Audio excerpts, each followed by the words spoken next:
18 au 23 septembre. Départ à 10 heures du soir. Étape de nuit d'une 40aine de kilomètres. Fatigante.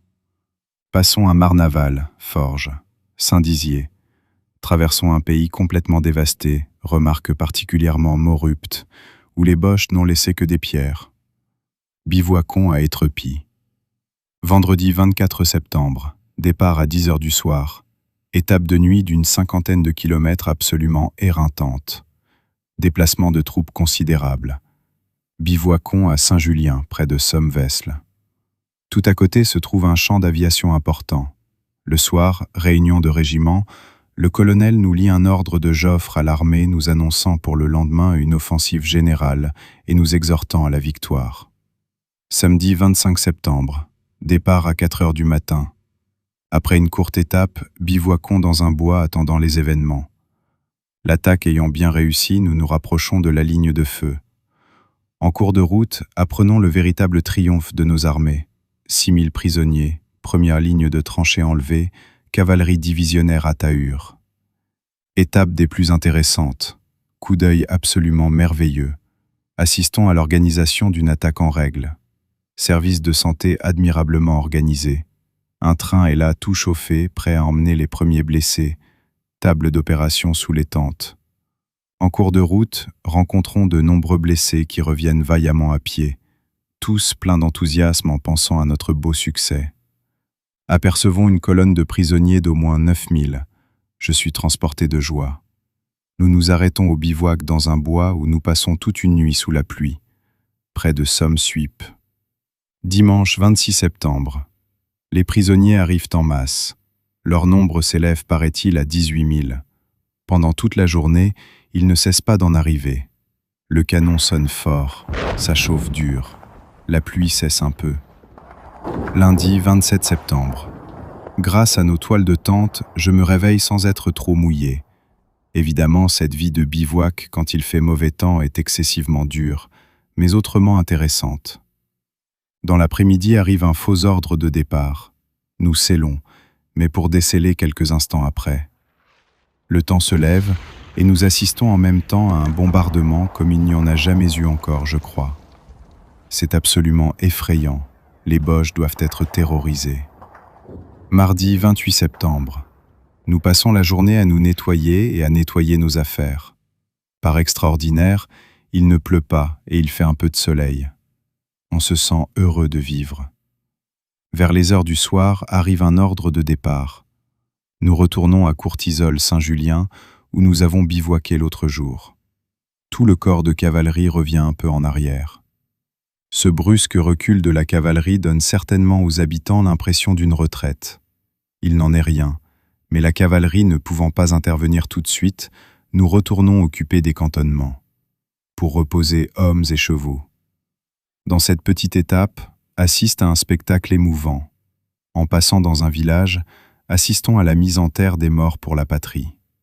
Dans un coquet cimetière où se pressent déjà des centaines de tombes, un brave curé bénit le corps de quelques braves qu'une ambulance vient d'amener. Comme unique assistance, quelques vieux territoriaux qui rendent les honneurs avec une fierté édifiante. Nous cantonnons à Courtisol, et c'est le premier demi-régiment qui bivouaque à son tour. Mercredi 29 septembre, à 4 heures du matin, fausse alerte de départ. Il nous arrive des nouvelles absolument épatantes. La 4e armée aurait percé le front allemand et 5 brigades d'infanterie se seraient déjà avancées. Nous sommes tous enthousiastes. Nous ne tenons plus et on nous dit toujours d'attendre. Jeudi 30 septembre. Rien de neuf. Je crois que nous sommes ici pour longtemps. Vendredi 1er octobre. Je suis pris par une assez forte crise d'intestin. Je reste couché toute la matinée dans la paille. Vers les midis, on nous annonce un déplacement du corps de cavalerie qui ne tarde pas à être suivi d'un contre-ordre. On m'apprend la mort du pauvre Delorme, mais je rencontre un fantassin qui me la dément et qui m'affirme l'avoir vu revenir un bras en sang. Cette nouvelle me fait bien de la peine. Samedi 2 octobre, lundi 4 octobre. Ordre et contre-ordre de départ.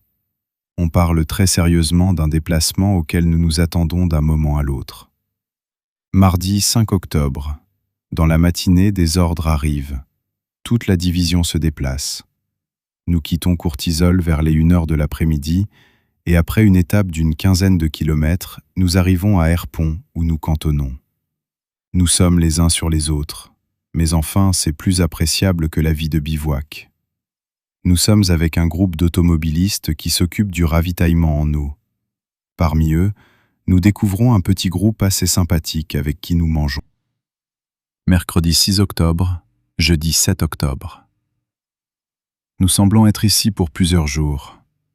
Nous profitons de ce qu'à Herpont on peut se ravitailler facilement pour faire quelques bons repas.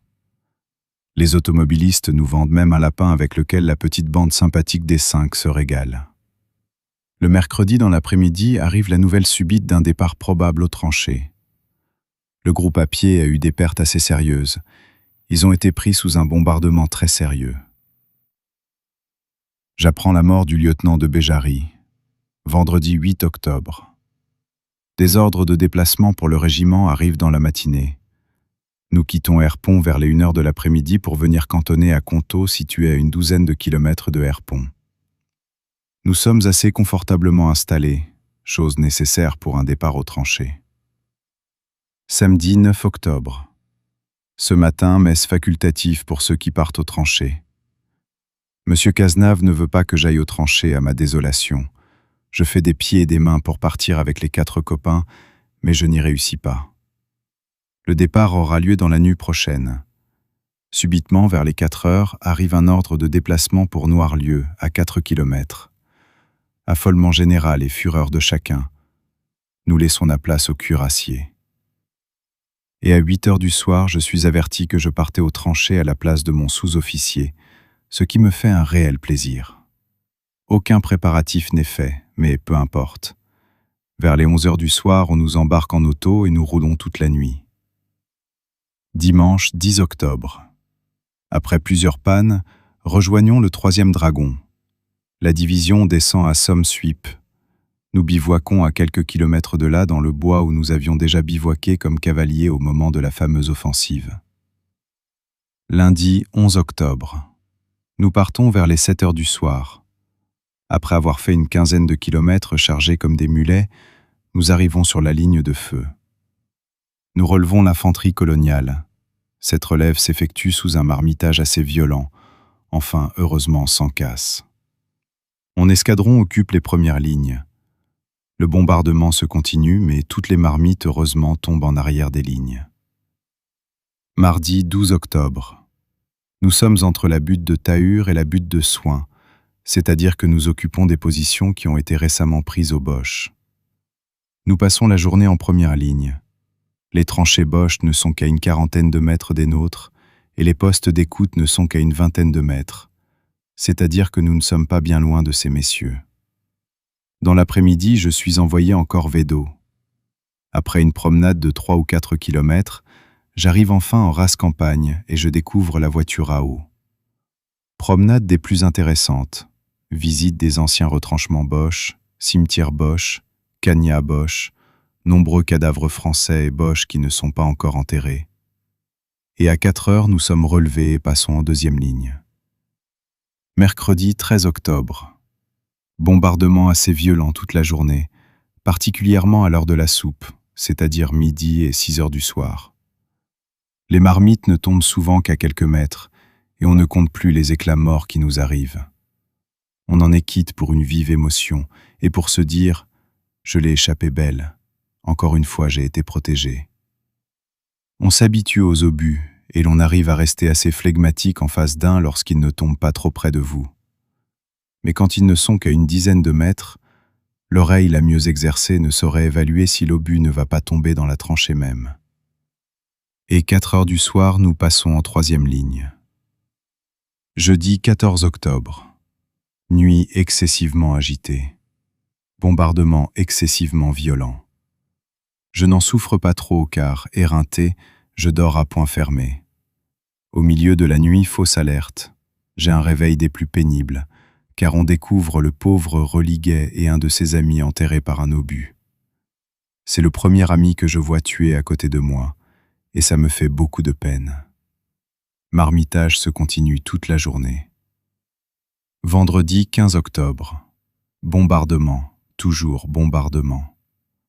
Décidément, la vie de tranchée n'est pas très variée, et il faut venir dans un secteur comme celui-ci pour bien comprendre le moral du fantassin. Le bombardement continuel vous épuise littéralement au point de vue nerveux, et cette vie inactive qui consiste à rester terré du matin au soir vous rend fatalement pessimiste. On a beau réagir, il vous vient toujours des idées noires. Et 4 heures du soir, nous passons en première ligne. Samedi 16 octobre. Nuit très fatigante. Les Boches sont sortis la nuit précédente et on s'attend beaucoup à une attaque pour la nuit. Je passe la plus grande partie de la nuit au poste d'écoute, chose éreintante à cause de la tension d'esprit nécessitée. Quand les Boches attaquent, c'est toujours le poste d'écoute dont ils s'emparent d'abord. Je suis donc pas sans avoir une grosse responsabilité, car en cas d'attaque, j'aurai le premier choc à soutenir. Vers les 7 heures du soir, je fais le coup de feu sur 2 Boches qu'il m'a semblé voir se glisser. Puis le reste de la nuit se passe d'une façon assez calme. Sur notre gauche, un régiment d'infanterie passe presque toute la nuit à se disputer un poste d'écoute avec les Boches à coups de grenade. Matinée très calme. Les Boches ont joliment raison de nous flanquer la paix, car je suis malade comme une bête. L'après-midi, violent bombardement, et 7 heures du soir, nous passons en 2e ligne. Pendant ma dernière faction au poste d'écoute, je l'ai échappé belle. Dimanche 17 octobre. Les artilleurs Boches comme les nôtres d'ailleurs ne savent pas beaucoup ce que c'est que le repos hebdomadaire. Ces chameaux-là ne peuvent même pas nous ficher la paix un jour par semaine. Bombardement pour varier le programme de la journée. Nous devons être relevés vers les 8 heures du soir par la brigade des cuirassiers. Il n'y a pas à dire, mais cette période aux tranchées commence à se tasser sérieusement. Bruit extraordinaire circule. La division va être relevée par de l'infanterie et nous allons probablement retourner en Alsace. Nous sommes tellement habitués à ce genre de potin que je n'y attache que peu d'importance. Vers les 9 heures, les cuirassiers s'amènent et nous laissons sans gros regret ces tranchées pour nous diriger vers le camp du Cameroun, ancien camp Boche situé à 5 km environ des tranchées. En cours de route, je m'arrête avec un camarade qui se trouve fatigué, et ce n'est pas sans difficulté que nous rallions le régiment. Nous couchons par petits groupes dans de petits abris creusés par les Boches eux-mêmes. Cette couchette primitive nous paraît à tous d'un confortable sans égal. Un peu de mousse sous les reins au lieu de pierre, pouvoir allonger ses jambes presque complètement. Que de satisfaction. Chacun de nous se dit le plus heureux des hommes, et pourtant combien de gens se croiraient obligés de nous plaindre s'ils nous voyaient. J'entends un gros lourdeau faire cette réflexion. Si nos mères nous voyaient. Et tout brute que l'on est devenu après plusieurs mois de campagne, on s'attendrit parfois en songeant « si maman me voyait ». Lundi 18 octobre. Quel délice que de regoûter les charmes d'une grasse matinée après ces nuits sans sommeil. C'est presque de la volupté. Et surtout, quelle joie l'on éprouve à se sentir un peu au loin de cet ouragan de mitraille. On entend encore très nettement le bruit du canon, mais il est plus lointain. On ne se figure pas ce que ce calme, bien qu'encore relatif, est reposant. On nous avait annoncé 1 ou 2 bombardements du camp au milieu de la journée, mais tout se réduit à quelques obus qui n'atteignent personne. Nous avons tout à proximité de nous quelques batteries de 75 qui nous cassent un peu les oreilles, mais ça fait toujours plaisir de se dire « ça, c'est pour les Boches ». Mardi 19 octobre. Aujourd'hui, messieurs les Boches sont moins raisonnables.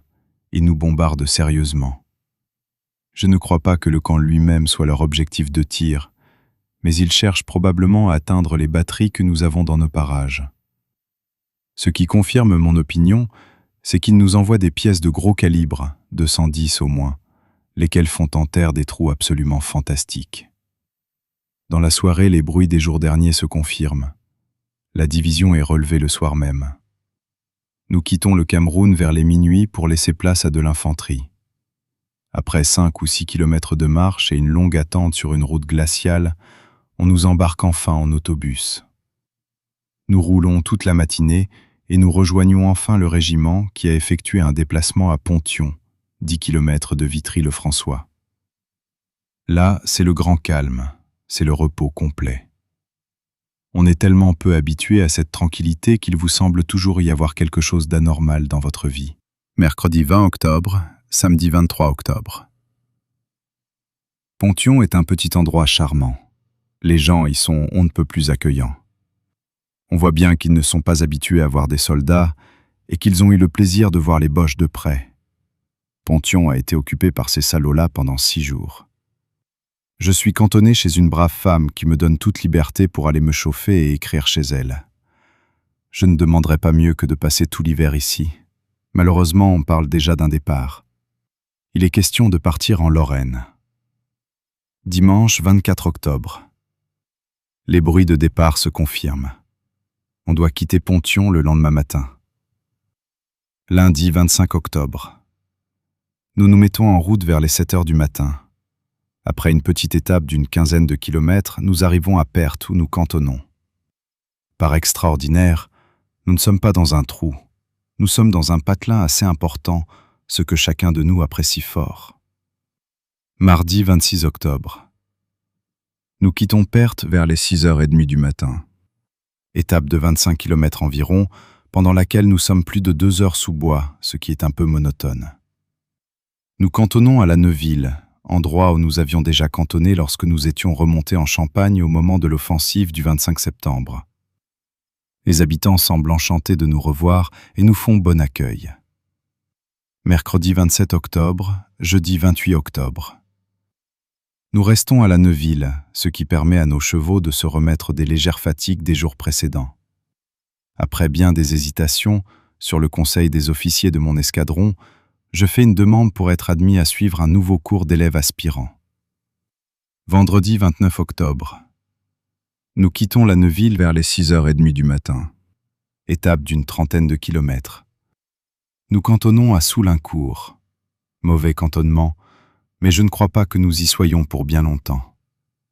Dans l'après-midi arrive un détachement du dépôt assez important qui, paraît-il, vient relever ceux qui sont un peu fatigués de la campagne. Samedi 30 octobre. Nous partons vers les 7 heures du matin, étape d'une 30aine de kilomètres. Arrivons à Saint-Élof où nous cantonnons. Saint-Élof est un petit trou de quelques habitants situé sur une hauteur. Joli site, petite chapelle d'où on a une vue ravissante. Dimanche 31 octobre. Départ de Saint-Élof vers les 7 heures du matin. Étape de 90 et quelques kilomètres. Cantonnons à Forcelles, où on nous dit être arrivé à notre cantonnement définitif, c'est-à-dire notre quartier d'hiver. Je trouve un lit à partager avec Gamay. Bon cantonnement. Lundi 1er novembre. Ordre de départ. Nous partons vers les 7 heures du matin, tous désolés de quitter un aussi bon cantonnement pour aller peut-être nous échouer dans un trou. Étape intéressante. Passons à Arouet, ville remplie de souvenirs historiques, château des Beauvaux, monument sépulcral des Beauvaux, etc. Cantonnons à Romain, trou infect de 12 habitants où nous devons établir nos quartiers d'hiver. Nous trouvons heureusement une brave femme chez laquelle nous pouvons aller manger. Mardi 2 novembre. Je suis convié, ainsi que les autres candidats du cours d'aspirants, à aller passer un examen éliminatoire à la mairie de Méoncourt, village voisin. Composition d'histoire très difficile et composition de maths élémentaires. Les copies, à 1 ou 2 exceptions près, se vaudront certainement toutes et je ne comprends pas beaucoup l'utilité de cet examen. Son unique but, je crois, est de couvrir le pistonnage et je ne conserve plus beaucoup d'espoir de partir. Mardi 9 novembre. Mon officier m'appelle pour me dire que mes compositions sont très bonnes. C'est à y rien comprendre, moi qui croyais avoir fait quelque chose de nul. Cette nouvelle me fait un plaisir immense. L'affaire semble à nouveau remise en bonne voie. Il ne me reste qu'à attendre patiemment les événements. Jeudi 4 novembre, mercredi 1er décembre. Rien de neuf. Toujours la même vie monotone de cantonnement. Le samedi soir 13 novembre, j'ai cependant une agréable surprise. J'apprends que je suis reçu à mon examen d'aspirant et le lendemain j'adresse une demande au général en chef pour être admis à suivre les cours d'aspirant. J'espérais ne plus attendre trop longtemps mon départ, mais l'affaire semble être dans l'eau. Pas de réponse. Et pour comble de bonheur, on parle de nous faire passer un deuxième examen. Lundi 6 décembre. Départ aux tranchées d'une équipe de travailleurs. Comme j'appartenais au dernier détachement, cote 193, je ne suis pas du nombre de ceux qui partent. Dujeu est le seul de notre petite bande à y retourner. Mardi 7 décembre. Mardi 14 décembre. Il ne reste presque plus personne au peloton. Chacun est débordé de travail. Nous sommes plus embêtés que jamais. Pour ma part, j'ai 4 chevaux en consigne. Mercredi 15 décembre. J'ai l'agréable surprise d'apprendre que je figure sur la liste des permissions. Je n'aurais jamais espéré partir aussitôt, mais je le dois à ce que les permissionnaires ne sont pas choisis parmi les hommes qui sont actuellement aux tranchées. Je compte partir d'ici 6 ou 7 jours, ce qui fait que j'aurai probablement la chance de me trouver en famille à la fois pour Noël et le jour de l'an. Je suis tout à la pensée des quelques bons jours que je vais passer. Malheureusement, ce sera bien court. Jeudi 16 décembre. Je suis très impressionné car on vient de m'apprendre un accident absolument épouvantable. Tantôt, en faisant des lancements de grenades, 2 d'entre elles ont éclaté dans la main de ceux qui les lançaient et les ont mortellement blessés. On m'a donné des détails absolument horribles sur les blessures des 2 pauvres malheureux. Un avait les intestins qui traînaient par terre et l'autre les 2 bras coupés. Le lieutenant Iscourt, qui était présent, a été très sérieusement blessé, mais son cas n'est pas désespéré comme celui des autres. Mercredi 22 décembre 1915, 3 janvier 1916. Permission, Hucheloup et Nantes. Mardi 4 janvier 1916. Je débarque du train à Invaux, station la plus proche de mon cantonnement. En arrivant à Méoncourt, nous apprenons que le matin même, le régiment a effectué un déplacement. Surprise qui n'a rien d'agréable, heureusement que l'escadron ne se trouve qu'à 5 ou 6 kilomètres. Je pars courageusement à pied avec Grosseron. En cours de route, nous nous lamentons un peu sur la vie qu'il nous va falloir reprendre. Cela semble un peu dur, après avoir passé quelques bons jours chez soi. Nous arrivons à Franconville, notre nouveau cantonnement, où nous retrouvons foule physionomie connue. Malgré tout, je me trouve très dépaysé et je suis beaucoup plus à ma permission qu'à ma triste réalité. Je vais me présenter à mon capitaine pour confirmer ma réputation de garçon correct. Mercredi 5 janvier 1916. Au moment du déjeuner, le frère de Gamet, qui se trouve à être au repos dans les environs, vient nous surprendre. Il s'est engagé au début de la campagne au 26e régiment d'infanterie, 20e corps, donc corps d'attaque. C'est un très gentil garçon, excessivement intéressant à entendre. Il a pris part à 3 grosses attaques, Belgique, Arras, Champagne, est sorti 12 fois des tranchées et n'a pas été blessé une seule fois. Il en a vu de bien durs, et pour son jeune âge, c'est un garçon joliment énergique. Pour me ramener sans doute brusquement à la réalité, le capitaine a le soin de passer l'après-midi une revue de cantonnement. Nous nous attendions à partir aux tranchées incessamment, mais le départ est repoussé jusqu'au 13, car ceux qui sont actuellement aux tranchées doivent aller passer 6 jours au repos dans les environs de Lunéville. Samedi 8 janvier. Je suis assez content de mon nouveau cantonnement. Nous commençons à être pas trop mal installés. J'ai trouvé avec Gamet une famille de braves gens chez qui nous pouvons aller manger et écrire. Ils nous ont même offert l'hospitalité de leur grenier pour y coucher. Nous faisons dans l'après-midi une intéressante promenade à cheval. Nous allons visiter Gerbévillers, ville détruite par les Allemands. C'est, je crois, ce que j'ai vu de plus grandiose dans le genre. La ville a été incendiée au moyen de pétrole enflammé et il ne reste plus que des ruines. Dimanche 9 janvier et mercredi 12 janvier 1916. Rien de neuf. Jeudi 13 janvier. À 10 heures, départ pour les tranchées.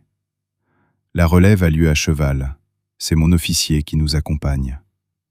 Étape assez intéressante, mais par un temps très triste, de la pluie tout le temps. Nous traversons Lunéville. C'est toujours pour nous une distraction appréciée que de traverser une grande ville. Ça vous fait plaisir de sentir autour de vous un peu de l'animation de la vie civile, de respirer en passant une atmosphère confortable, d'apercevoir un joli minois. Lunéville est un centre militaire assez important. Ces quartiers hébergent nombreux régiments de la division. Champ d'aviation. Après avoir fait, toujours sous la pluie, une quarantaine de kilomètres, nous laissons nos chevaux pour aller occuper les 3e lignes. Le secteur semble être des mieux aménagés. On y a beaucoup travaillé. La 3e ligne est constituée par des baraquements en planches, construits sous bois, où l'on peut jouir d'un confortable relatif, chauffage, paille pour dormir.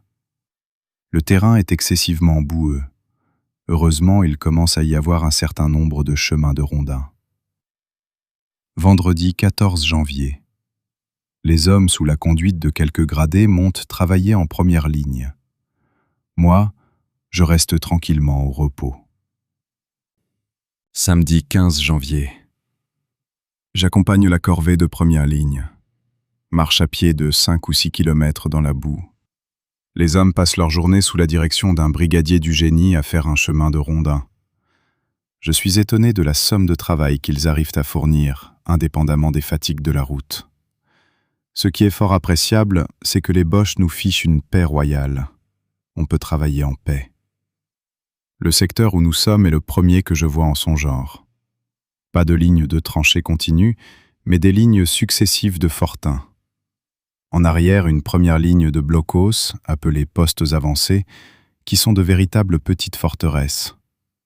Plus en avant, une 2e ligne de blocos, appelés petits postes, moins défendus mais pouvant résister assez longtemps. Enfin, à quelques mètres de l'ennemi, de petits postes d'écoute pour éviter une surprise, en avant desquels se trouve placé un bon réseau de fils de fer. Dimanche 16 janvier. Messe à la maison brûlée, poste de commandement du colonel. Dans la nuit d'avant-hier, il est arrivé un bien triste accident au 1er dragon. Le capitaine Bossu, en patrouille, a tué un de ses brigadiers qu'il n'a pas reconnu. Le pauvre homme, paraît-il, se fait un chagrin fou. Sur le moment, il voulait même se suicider. L'après-midi, les hommes partent au travail. Moi, étant de jour, je reste en 3e ligne. Lundi 17 janvier. J'accompagne la corvée de première ligne. J'y passe ma journée à enfoncer des clous pour me réchauffer un peu. Mardi 18 janvier. Repos pour moi. J'en profite pour me laver et nettoyer un peu mes affaires. Mercredi 19 janvier. À 16h, nous montons en première ligne. L'escadron est au pas. Blocos assez importants qui ne seraient pas des plus faciles à prendre. C'est même, en cas d'attaque, un centre de résistance sur lequel on compte beaucoup. Nous couchons dans des baraquements en planches tout aussi confortables que ceux de 9e ligne. Notre capitaine nous ayant parlé de patrouille la veille au soir et nous ayant dit où elle serait faite par des volontaires, je vais demander à mon officier à ce qu'il veuille bien m'emmener dans sa première sortie. Il accepte et me dit qu'il a l'intention, un de ces soirs, d'aller fouiller un petit bois qui semble douteux. J'accompagne le capitaine dans une visite du secteur à titre de secrétaire. Ça m'intéresse et ça me fait plaisir de faire ainsi une rapide connaissance avec le secteur que nous occupons. Jeudi 20 janvier. Aujourd'hui, j'ai la surveillance d'une corvée qui travaille au blocos. J'apprends par un intermédiaire que je dois faire avec mon officier une patrouille très intéressante. Nous devons aller tous les deux seuls reconnaître la corne d'un petit bois de sapin où l'on prétend exister un poste d'écoute Boche. Évidemment, la mission est un peu périlleuse, mais il ne faut pas avoir peur de risquer sa vie lorsqu'il y a utilité. J'avoue que la perspective de cette patrouille me produit une certaine émotion. Je ne suis pas dégoûté de la vie, au point d'aller me faire casser la tête le sourire sur les lèvres. Je n'ai pas non plus l'insouciance du danger, au point d'aller à la mort sans m'en apercevoir. La peur physique est une sensation qui est loin de m'être étrangère. Mais l'idée du devoir a vite fait de la vaincre, ce qui me permet d'affronter tous les dangers. Je crois même que les plus héroïques, je ne dis pas ça par orgueil, sont ceux chez qui la volonté commande. Celui qui a dit « je veux » va souvent plus loin que celui à qui il n'a pas été nécessaire de faire appel à la volonté. Vendredi 21 janvier. Je suis de garde pour 24 heures, mais le service de garde ici n'est pas bien pénible. J'ai ma nuit à moi pour dormir. Ce bois que nous occupons s'appelle le bois le Cépan. Il a été repris à l'ennemi il y a environ 6 mois, chose curieuse, sans perdre un homme et sans tirer un coup de fusil. On croyait le bois occupé par les Boches, alors qu'en réalité il ne l'était pas. L'ennemi se faisait probablement le même raisonnement, ce qui fait que ce bois important aurait pu rester neutre fort longtemps. C'est un beau soir d'été que le commandant du secteur en a ordonné l'attaque. Un bataillon d'infanterie s'était lancé à la baïonnette, a été très étonné d'arriver sur l'autre lisière du bois sans avoir rencontré un chat. Samedi 22 janvier. À 11 heures, nous passons en première ligne. Je suis au PP dans le même blocos que mon officier, Talon et de Bossier. Ce blocos où nous sommes est relativement bien aménagé. On a comme gîte un abri de bombardement assez résistant avec un peu de paille sale au fond. À peine arrivé, je pars avec mon officier étudier le plan de la patrouille que nous devons faire. Contrairement à la décision première de mon officier, nous emmenons 9 hommes avec nous. Nous partirons de très bonne heure tout à fait à la chute du jour et nous éviterons tout contact direct avec l'ennemi. Nous chercherons à avoir un renseignement. Premièrement, sur l'ouvrage X que font les Boches actuellement. Deuxièmement, sur la corne du bois touchant à la barrière B où l'on croit exister un poste d'écoute. Toutes les recommandations faites, nous nous mettons en route. J'entends à plat ventre. Nous rampons ainsi environ une demi-heure, puis mon officier envoie un homme en éclaireur quelques mètres en avant. Nous écoutons longuement et nous entendons très nettement travailler dans la direction de X, mais à part cela, rien d'anormal. Mon officier fait tout à coup demi-tour et nous rentrons tranquillement, sans avoir tué ni essuyé un coup de feu. Probablement que mon officier n'a pas osé s'exposer bêtement à perdre des hommes, puisqu'en somme, nous savions la présence de l'ennemi dans l'endroit qui nous intéressait, l'ayant entendu travailler. J'ai appris après par lui que le colonel avait voulu s'opposer à notre patrouille en disant que c'était une imprudence et qu'il ne l'y avait autorisé que sous promesse formelle d'être très prudent. Indépendamment de l'impression de peu de sécurité qu'on éprouve après avoir franchi le réseau de fils de fer, je n'ai pas eu durant cette patrouille la moindre émotion. Les seules quelques émotions que j'ai eues, c'est avant de partir, où l'on se sent un peu préoccupé par l'imprévu. Rentré dans mes pénates, je fais un bon dîner avec Talon et de Bossier. L'officier nous a même autorisé à manger dans sa cagnat. Notre dîner à peine achevé, vinrent les préoccupations de la nuit. J'ai des vedettes très espacées, ce qui complique beaucoup les relèves et les rondes. De plus, sous bois, à moins d'un beau clair de lune, on n'y voit pas à 1 mètre devant soi. Il me faut patauger dans la boue presque jusqu'aux genoux, me résigner à me coller par terre tous les 15 mètres. Mes vedettes à peine placées, plusieurs coups de feu partent de la gauche, et j'entends la sonnette d'alarme qui s'agite à tout casser. Je cours voir mes vedettes de gauche. Elles n'ont rien à me signaler. Ce sont les vedettes du centre qui ont donné l'éveil. Je cours à mes vedettes du centre, petite course très gaie. Il a le temps de se passer bien des choses avant que je ne sois arrivé. Et je trouve un homme affolé qui me dit « Les Boches nous envoient des gaz asphyxiants ». J'ai beau respirer, je ne sens absolument rien. Je suis tout simplement en face d'une hallucination que je m'explique du reste vu le brouillard et autres causes diverses. On a tellement mis les hommes en garde contre ces fameux gaz qu'ils en ont une peur bleue et qu'ils croient en voir partout. Dimanche 23 janvier. Aujourd'hui, les Boches bombardent assez sérieusement quelques petits postes, mais ils laissent le nôtre tranquille. Journée assez calme, nuit assez dure. Les brigadiers maintenant doivent prendre la faction comme simples cavaliers. Il me faut passer 3 heures dans un petit poste d'écoute situé très à l'écart. On juge l'endroit assez dangereux et c'est pour cela qu'on préfère y envoyer un gradé. Le fait est que sans le réseau de fils de fer, il serait bien facile à prendre. Avec les relèves que je dois faire, je n'ai pas beaucoup de repos. Ça tiraille très sérieusement d'un côté et de l'autre. Il suffit qu'une de nos vedettes un peu inquiète tire un coup de feu pour qu'immédiatement les Boches répondent par une dizaine. Les balles nous sifflent à chaque instant aux oreilles. Lundi 24 janvier. Hier soir, notre capitaine a été avec une vingtaine d'hommes tendre une embuscade qui a malheureusement échoué. Ils ont passé 3 heures dans un petit bois situé près des tranchées Boche, attendant une patrouille qui n'est pas venue. J'ai regretté de ne pas avoir été avec lui. Rien de neuf dans la journée. Au milieu de la nuit, on me signale par téléphone une patrouille ennemie qui ne fait que passer. On peut suivre les patrouilles Boche assez facilement, car ils emmènent toujours un chien avec eux qui jappe ou aboie à chaque instant. Il paraît que suivant les relèves dans le secteur où nous sommes, nous avons tantôt des vieux réservistes en face de nous, tantôt des jeunes classes, 16-17 ans. On reconnaît justement que ce sont des jeunes, à ce chien qu'ils emmènent toujours avec eux, tandis que les vieux réservistes sortent seuls et très peu. Mardi 25 janvier.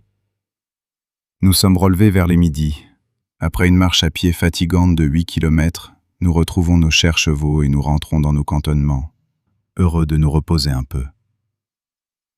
Mercredi 26 janvier, dimanche 30 janvier. On nous annonce, chose très gaie, un changement de cantonnement prochain, pour nous déplacer seulement de 2 à 3 km. Nous évacuons Franconville pour faire place à un autre escadron et nous allons à Landécourt rejoindre le 3e escadron. Nous sommes obligés ainsi de nous resserrer les uns sur les autres pour faire place à de l'infanterie, 20e corps. Lundi 31 janvier. Je suis chargé pour aujourd'hui des fonctions de vaguemestre. Ça me procure une promenade agréable à cheval à Lunéville et je n'assiste pas au déplacement. Chez le peu d'hommes qui restent, c'est toute une affaire qu'un changement de cantonnement. À Lunéville, j'aperçois Alain Le Merdy, qui est sous-officier au 25e chasseur cycliste de ma division. Il a une citation à l'ordre du jour, et je suis fort confus de me retrouver simple brigadier sans un laurier en face de lui. Mardi 1er février. Je ne suis pas trop mécontent de notre nouveau cantonnement. Nous couchons dans une chambre abandonnée et nous mangeons chez de braves gens, un vieux bûcheron et sa femme qui est la bonté même. Mercredi 2 février, samedi 5 février. Rien de neuf. Dimanche 6 février, samedi 12 février. Le dimanche matin vers les 9 heures, départ aux tranchées. Nous avons un temps superbe pour faire la relève. Nous passons d'abord, comme la dernière fois, 6 jours en 3e ligne, ce qui consiste à accompagner tous les 2 jours une corvée qui va travailler en première ligne. Le temps semble vouloir se remettre au froid. Nous avons de la neige en abondance, ce qui n'a rien de bien drôle. Samedi 12 février. Nous passons en première ligne, contrairement à la dernière fois où nous avions d'abord pris les 2e lignes. Je suis détaché avec un sous-officier, un autre brigadier et quelques hommes au PP2, petit poste beaucoup moins bien aménagé que le PP1 et surtout moins défendu. Je suis étonné du surcroît d'activité qui a pris le secteur dans l'espace de quelques jours. Il a dû y avoir une relève Boche et nous sommes tombés sur des troupes moins raisonnables. L'artillerie qui nous laissait à peu près tranquilles commence à taper ferme et leur tir est bien réglé. Enfin, tout va bien. Personne n'est touché jusqu'à présent. J'établis mon service de vedette et je vais m'asseoir un peu dans l'abri de bombardement. Seule ressource car on est une vingtaine dans un emplacement grand comme la main. Vers les 9 heures, j'assure mon service de ronde. Rien d'anormal. À minuit, nous sommes réveillés par un marmitage du petit poste. Ces salauds ne nous laissent même pas tranquilles la nuit. Vers les 9 heures, je sors faire une ronde. Mes vedettes me disent la difficulté qui existe à établir la liaison avec le petit poste voisin, PP2. Voulant m'assurer que la liaison est toujours possible et craignant que nos hommes ne l'établissent pas complètement, je demande à un homme de m'accompagner. Il faut marcher à découvert en avant de la lisière du bois en faisant fatalement beaucoup de bruit, car on est dans la boue jusqu'à mi-jambe. Un poste d'écoute voisin, entendant de bruit, nous signale à l'artillerie et une dégelée d'obus ne tarde pas à tomber autour de nous. Nous passons 5 minutes à plat ventre, écrasés contre terre, attendant celui qui serait pour nous. Puis finalement, nous nous relevons indemnes, aussi étonnés l'un que l'autre de nous retrouver en vie. Nous parvenons enfin, non sans peine, sans encombre, au petit poste voisin. Dimanche 13 février. Je ne suis pourtant pas superstitieux, mais je ne sais pas pourquoi j'ai dans l'idée que nous aurons une attaque la nuit prochaine. La chose prévue ne manque pas de se réaliser. Et 3 heures du matin, nous sommes brusquement mis en éveil par 2 coups de feu. Je sors précipitamment avec mon sous-officier et nous entendons aussitôt 4 ou 5 très fortes détonations qui doivent être l'éclatement de torpilles. Les vedettes continuent à tirer. Pendant ce temps, tout le monde s'est mis au créneau et nous ouvrons la fusillade. À peine les premiers coups de feu, un officier ou sous-officier Boche se lève les bras et gueule à tue-tête un commandement que je n'ai pas pu comprendre. Cris sinistres au milieu d'une nuit noire, spectacle impressionnant entrevu à la lueur d'une fusée lancée par un poste voisin, chose dont je me souviendrai toujours. Aussitôt, une quarantaine de brutes s'avancent en gueulant comme des sauvages, ce qui n'est pas sans vous causer une certaine émotion. Je dis 40 à 50, maintenant que l'attaque est terminée, après réflexion. Mais sur le moment même, nous nous demandions tous quelle pouvait être l'importance des effectifs que nous avions en face de nous. Pas de lance-fusée, donc impossible de nous éclairer le moindrement. Je saute sur une fusée et je veux essayer de la lancer à la main. Malheureusement, je me brûle et la fusée ne part pas bien. Elle tombe sur notre fortin qui, elle, éclaire un bon moment.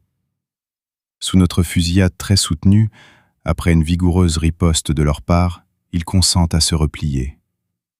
J'entends encore cette corne étrange, signal du reploiement, qui m'a d'abord beaucoup intrigué. Nous avions heureusement réussi à avoir la communication avec l'artillerie, et au moment où ces cochons allaient rentrer de leur sapinière, quelques petits 75 sont venus leur donner une leçon. Je sais que l'imagination joue souvent un grand rôle à ces moments, mais nous avons tous cru entendre des hurlements plaintifs.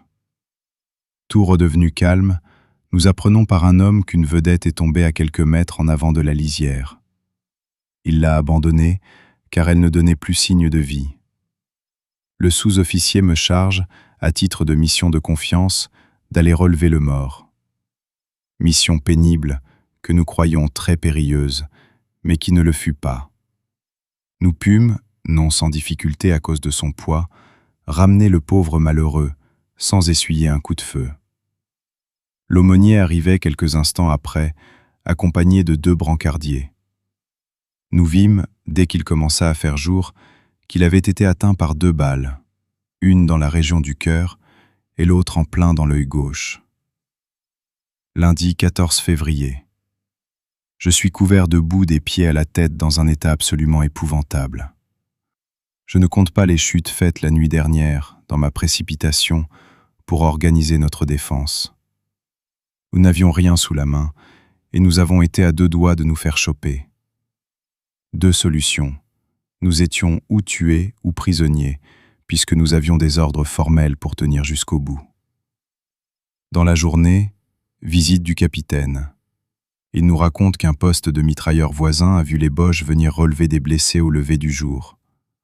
L'artillerie aurait, paraît-il, fait du bon travail. L'officier de qui nous dépendons vient nous voir. Il est inquiet et redoute beaucoup, je crois, une attaque sérieuse pour la nuit suivante. Il n'en est rien, heureusement. Nous nous sommes tenus toute la nuit en éveil et finalement tout s'est bien passé. Mardi 15 février, vendredi 18 février. Nous passons en 2e ligne et nous rentrons enfin au cantonnement après un séjour de 3 jours. On retrouve non sans joie un peu de bien-être et surtout le calme et la tranquillité. Samedi 19 février, jeudi 24 février. Le jeudi 24 février arrive dans la matinée l'ordre de se préparer à un changement de cantonnement probable pour l'après-midi. Nous quittons Landécourt vers les 4 heures. Étape de 9 à 10 km, mais longue en raison de l'état des routes qui sont recouvertes d'une épaisse couche de neige. Nous arrivons à Blainville à la chute du jour. Vendredi 25 février, dimanche 27 février. Blainville, cantonnement agréable. Jolie petite ville, féconde en ressources. Je partage un lit avec Gamay. Malheureusement, notre séjour est un peu court. Le 27 au matin, je suis réveillé à 6 heures par des ordres de départ. Nous nous mettons en route vers les 9 heures. Déplacement de troupes assez important. Nous croisons le 116e et le 120e bataillon de chasseurs à pied, ainsi que le 44e d'artillerie. J'espérais apercevoir de la Grandière et de Quatre-Barbes, mais il n'en est rien. J'apprends après avoir croisé aussi Paul Génie, qui est aide-major à un de ces bataillons. Nous arrivons dans la matinée à Moyen, notre nouveau cantonnement.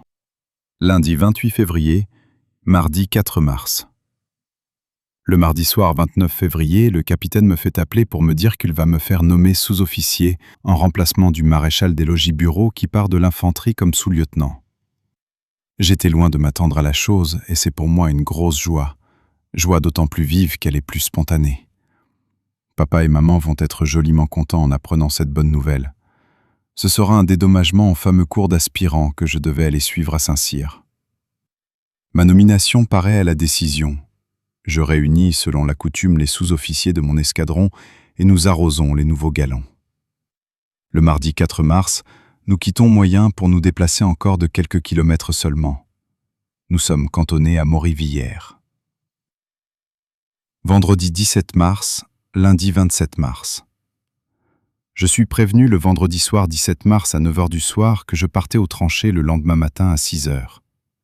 Je n'ai absolument rien de préparé, car j'étais loin de m'attendre à la chose.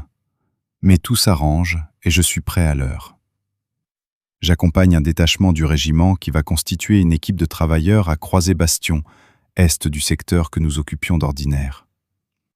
Toute la division est représentée. Séjour agréable, parmi des sous-officiers très gais et très sympathiques. Nous sommes relevés le lundi 27 mars.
porte de